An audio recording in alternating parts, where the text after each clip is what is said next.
Hello, my name is Prabha Shankar Narayan. I am the current CEO of Mediators Beyond Borders International. It is my honor and my pleasure to introduce you to Ken Cloke and Robert Creo, two of the founders of this wonderful organization. I'm delighted to host this conversation between two leading figures in the field of mediation and peace building, and I happen to be very fortunate to have worked with both of them. Ken Cloke is a world-renowned mediator, dialogue facilitator, conflict resolution systems designer, teacher, public speaker, and author of numerous books and articles. He is also a pioneer and leader in the field of mediation and conflict resolution for the last 37 years. Robert Creo has a passion for resolving disputes. He has over 40 years of practical experience in the ADR field as an attorney, as an arbitrator, a mediator, a special master, author, and educator. He's served as a neutral in thousands of cases. I hear it's over 7,000 since 1979. He's an adjunct professor at Duquesne University School of Law and has also taught at the University of Pittsburgh School of Law. He's a member of numerous professional organizations, including the National Academy of Arbitrators. I would like to turn this over very quickly to the two of you and invite you to share with us your vision, the story behind the founding of this organization.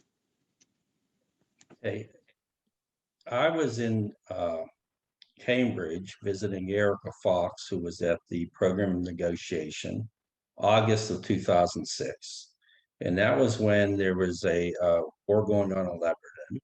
And she was very upset about it, affected her very much. And we were talking in general about the whole situation and we as mediators, what can we do? And she mentioned an article that Ken Cloke had written. So Ken, I'm going to turn it over to you to talk about your article. Thank you, Bob. Yes, this is kind of what happened. There was, well, let me actually begin a little bit earlier.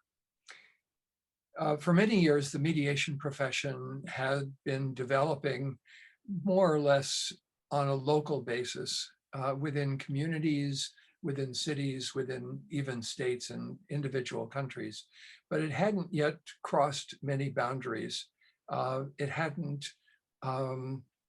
really reached out beyond local areas to touch people in various ways. And yet we all felt, I think, those of us who were practicing in this field, the immense power of this process. So Bob is exactly right. Along came the war in Iraq, and this was a period in which there was shock and awe bombings of Baghdad. And I remember sitting watching the television screen and watching photography of the B-52 bombers at night dropping bombs over the city of Baghdad. And of course, any mediator who experiences empathy will begin to imagine the distress and the terror of the people in the streets below. And so I also was quite upset over this, and then had a kind of fantasy, which was that instead of the bombs falling out of the B-52 bombers, out would parachute mediators by the tens of thousands, each of us with our little notebooks and pens, prepared to write down what the parties were saying and look for possible solutions. And I thought that was funny and sort of laughed at it, and it gave me a little momentary relief. But then afterwards I thought, well, what would you actually do when you hit the ground? And then I began to write, and I wrote the article that Bob is talking about, a call for the creation in the model of Doctors Without Borders, of a kind of mediators without borders, people who would go into other countries without pay, without portfolio, and do what we could to build the skills and the capacities that people needed in order to resolve their conflicts in their own culturally distinct and unique ways. So I did send this article off to Eric Ariel Fox and basically didn't give it much further thought until I got a response from Bob saying, let's do it. And that caught me by surprise because I never thought that anyone would actually call me on it. But Bob had the idea that we could actually make this thing happen. So Bob, what happened next? Yeah, I remember sitting in Erica Fox's apartment, and he said, I'm going to call Ken Cloke. He's in Idaho. And she called you and said, Bob's here, a manifester. That's the word she used. And I said, yeah, we can do this. And so we went to the Philadelphia ACR Association Conflict Resolution meeting had been scheduled in October for then. Both Ken and I were there, and we went and talked the idea up. People some we mutually knew, some Ken knew, some I knew. And we had I guess it was a luncheon around a table, about a dozen of us. And we talked through the idea. And I think about everybody at that table signed up as a founding member and as going forward. And then we started working on the infrastructure. I donated office space. I owned a building that I was working out of. I had plenty of space and some staff. And so we scheduled them at the time, Meteors Without Borders, to headquarter in Pittsburgh, my office, and we recruited people and created a structure and solicited people. And Ken recruited a lot of people who followed him, and I recruited other types of people that he didn't know. And we ended up with, I think, Prabha said about 150 original members. So I think it's important to reflect on the fact that neither of us had any idea what we were doing at the time. Bob probably had a better idea than I did. But we had the power of an idea that we both saw had enormous potential. And this sparked enthusiasm in the people who Bob is describing. So there is really power in an idea whose time has come. And that was what gripped us and gripped other people and began to happen. So what you're also speaking to as the visionary and the architect is the magic of collaboration. Here you are coming together with the possibility of what an organization like this, what a group of people like this could have an impact in the world and do. So you go ahead, Ken. I was just going to say there's a wonderful quotation from Henry David Thoreau, who says, build your castles in the air. That's where they belong. Now build the foundations under them. And that's what we did. We had a kind of castle in the air, and we had the foundations that we began building under them. And so I said to Ken, let's keep the structure of this minimalist. And we always talked about organic growth. That was Ken's word, and evolution. I said, well, why don't you become the president, Ken? I'll be the secretary treasurer. We'll have two officers, and can you commit, and I will commit to basically a 3-year term to do this for 3 years, and then let's move aside and let new people move forward. And that was always the groundswell. Not that we would necessarily quit the organization or not do anything, but we would build it and hopefully mentor people, and other people would mentor us, and we would move forward. And that's pretty much what happened. So after the end of 3 years, June of 2009, I didn't become the treasurer secretary anymore, although we housed it in my office for another year or two. I believe that's when Charlie Pillsbury came on board, and other people that became more, I don't want to say managers, but more day-to-day operations people.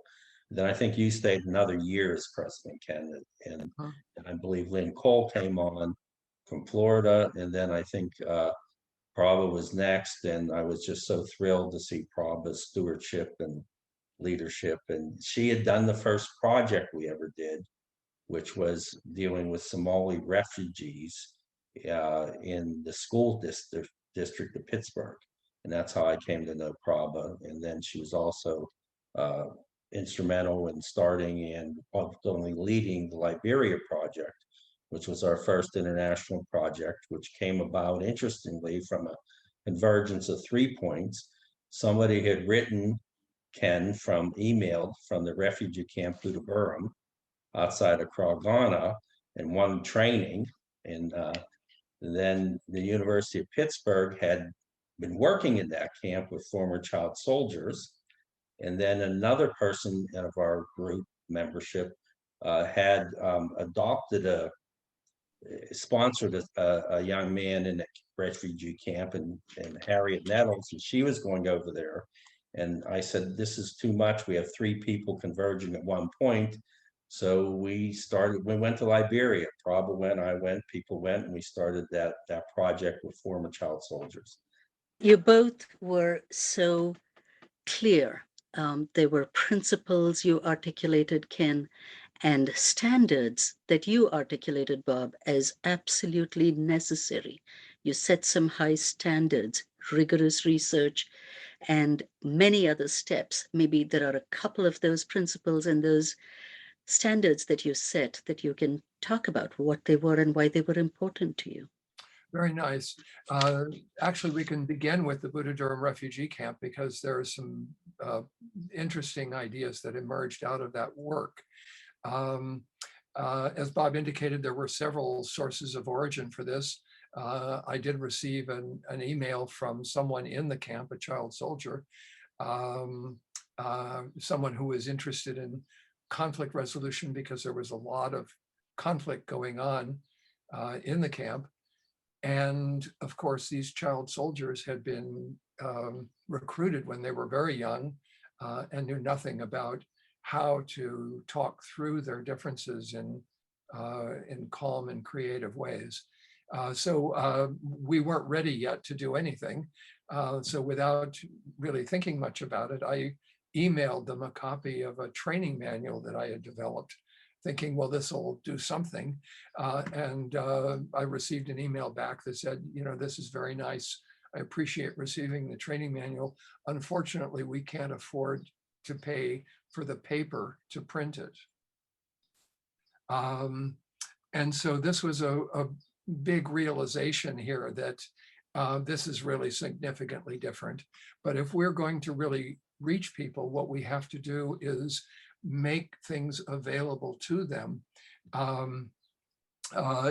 in ways that are appropriate to what their circumstances are, that respect their culture, that respect the limitations that they're operating under. And we then talked a lot about John Paul Lederach's ideas about elicitive approaches to cultural difference, respecting the cultures that we are working with and not trying to come in with a purely North American model and try and impose that on people. And then Bob and Prabha and others worked with the people in the camp and in Liberia. And that project evolved very dramatically from the very first origins to something that really touched many, many people. There's a nice little phrase that someone mentioned to me not too long ago, which is that you never know the outcome of any teaching until about 25 years later. And in about 25 years, you discover what the thing that you taught actually did. And in truth, we planted some seeds there that didn't immediately blossom, but we now see many mediators across sub-Saharan Africa, many of them inspired by some of the first people that we touched. Bob, why don't you describe a little bit about your experience? Yeah, so what I think Prabha was referenced to is if we are going to go into a foreign country, we need to do 2 things. One, we need to research the history of that country. We have to understand its people, its culture, and we I think I was probably the primary author, wrote a, what do I want to call it, a guide, what history of Liberia. And the second thing, we have to make sure that we are safe and competent. What I mean by that, that we have to ensure the safety of not only ourselves, but everybody we interact with. But we also have to not do things beyond our competence. And that was how we crafted that Liberia project, where we didn't try to go in and as I always said, I didn't perceive the mediators beyond well, it was beyond borders by that time. We changed the name to go into hot conflict, shooting wars. I think Ken's idea was always post-traumatic societies go in after the shooting stops and the violence and really work to build community. And that was always the focus. And we built the Liberia project as we went along. We didn't have and we had a direction, but we did not have an infrastructure or plan. And I think probably you and Jenny Morris were there at the end and finished it up. And you were at the beginning with me, and we started the organization. The idea of the first meeting in October of 2006. By early 2007, we were on the ground in Liberia. I mean, that was a pretty astonishing thing. And we spent, well, I'll let you pick it up here, probably another couple of years. And the ultimate end product, I'm just so very proud of the whole team. You tell us what happened. Yeah. Well, I was thinking, part of what you both made very clear is the principles of being prepared, of doing no harm, of keeping people at the heart of the conflict, at the center of the peace building. I mean, all of those came out of those early experiences. And I remember thinking about how they have stood the test of time through all of our other projects over all of these years. They were such key principles to keep in mind. And I remember, Bob, so what happened actually was that we ended up working in Liberia for more than 6 years, with the first part of it being with 150 former child soldiers that you both mentioned. And that was a time when, while people knew about it, not a lot of the public was aware of the stories behind each of them. The amazing stories of their resilience, of their strength, of our partnership with local organizations, as you both mentioned, not imposing anything from an external culture, but really looking for resources within their cultures, even for the psychosocial training, even for the vocational training, for all of the work that was done. It was done by people from that context, from those countries. And those were all really learnings for many of us that continue to be important for the organization. So as I said, after 6 years, starting with that initial project with the rehabilitation, repatriation, and then reintegration into community back in Liberia for them, we were requested to serve in another part of the country with a group of women.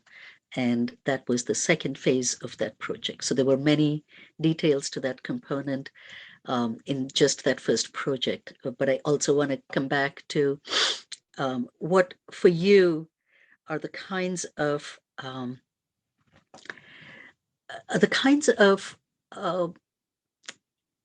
I won't say accomplishments, but impacts that you look back now on and say that you're happy about that, or that you're proud of, if there are things that stand out for you. And you've also both talked about us being a learning organization. Very early on, we started a lessons learned committee because it was important to learn from our mistakes. And you were a part of creating those kinds of infrastructures in the organization also. So I welcome you to share what stands out for you as you stepped back and watched the organization grow. Well, I think the first one maybe is a segue back to the question that you asked before about principles as well. Another project that we took on was after Hurricane Katrina in New Orleans, we were asked to come in and assist in the lower Ninth Ward with a group of people who had been displaced as a result of Katrina and were unable to get the things that they needed. And we had our annual convention in New Orleans. And one of the people from the leader, really, of the group of people that we were working with in the lower Ninth Ward came to the convention, and he said something that was very moving. He said, lots of people have tried to do things to us, and other people have tried to do things for us, but you're the first group that wants to do things with us. And that was very meaningful for me.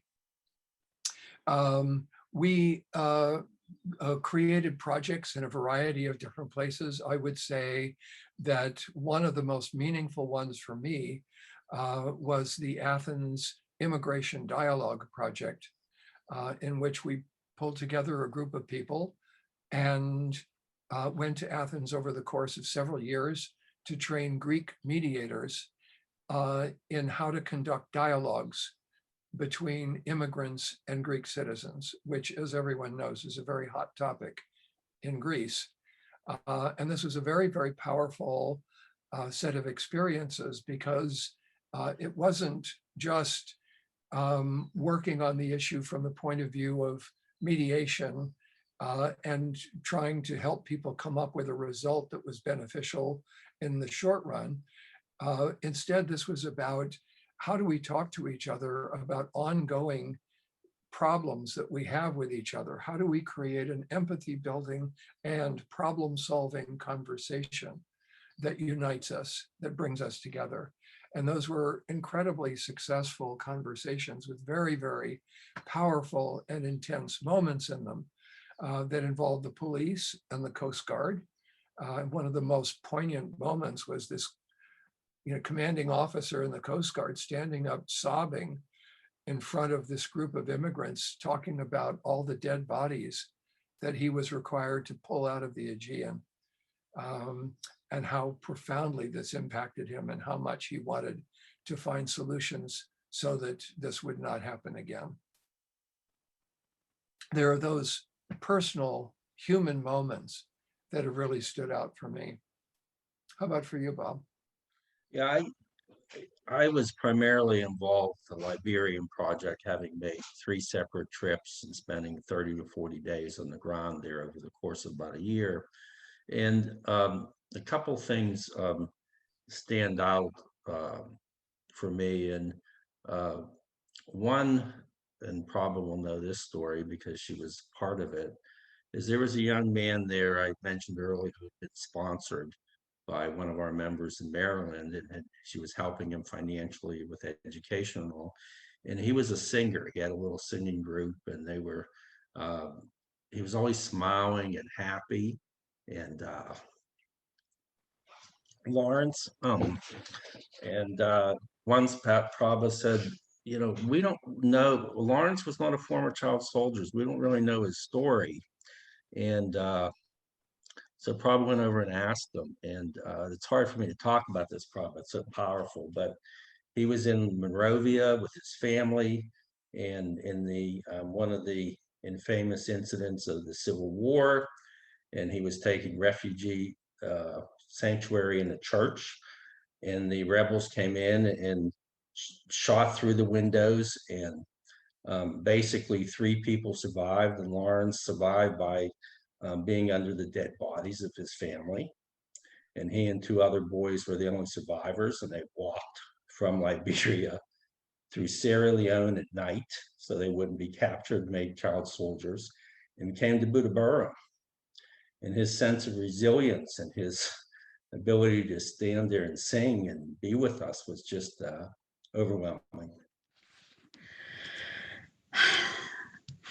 That is what we have the honor of being witness to, the spirit and the resilience of the amazing people from all over the world. And I really think of that as a privilege to be witness to their stories, to the possibilities for transformation. Um, and that is what you both made possible. And we have in our recent strategic plan adopted a much more global set of values, which you both will be very familiar with. Ubuntu is one of them. The other is Sangha, creating community. The other is innovation, of being creative in what we design and support. And I'm just wondering about these core values and whether you can speak to how they are fundamentally different and better because of what they stand for. One of the core values I would say that may not be kind of apparent in all of the other ones is, but at the same time, I think is a very real one, is truthfully, anyone could do what we did. Everyone could do what we did. And that feeling that we are in this together is incredibly important, and pulling our weight together and making mistakes together as we went. I read an article this morning by a researcher in, I think it was England, but might have been somewhere in Europe, who was doing research with groups of kids on sort of, how they respond to competitive circumstances. And this man went to a village in South Africa and set a basket of food, including fruit and treats and various things in this basket. And he said, he pulled the kids back and he said, okay, the first one to get to this basket gets the contents. Ready, set, go. And the kids joined hands and walked together to the basket. And the man said, why did you do that? And they said, Ubuntu is the reason why we did it, because we are in this together. And that, I think, is a really fundamental thing. All of the values that you mentioned are really essential. And there is also, in addition, what we can think of as the value of having values. And more deeply than that, there is becoming the value itself, so that there is no difference between you and the value. And that is what we look for and what we aim for in this work, is for people to be able to become the value themselves, to live it every day in their lives. I have recently been reminded of these, and I've heard you talk about the multiple crises we are experiencing now. And I wonder, if you can speak to why all of this work is even more relevant today, just given what we are experiencing. And then, yes, maybe I would love for you to speak to that. And then we'll move to the next generation that both of you are committed to. I think that there's a simple way of saying it. And the simple way is, it doesn't matter whose end of the boat is sinking. We are all in this boat together. So the difficulty in almost all conflict is that the form of the conflict is that of a zero-sum game. My victory comes at the expense of your defeat. My gain means your loss. And that isn't necessary. There are win-win outcomes that are possible. And so we fundamentally have a choice about how we face anything: the pandemic, global warming, poverty, conflict. And the fundamental premise, I think, of dispute resolution is in the conflicts between us and them, there is no them. There's just us. We've made up the them, and we can unmake them up the same way we made them up. And that's what conflict resolution teaches us, the skills that we need in order to convert a them into an us.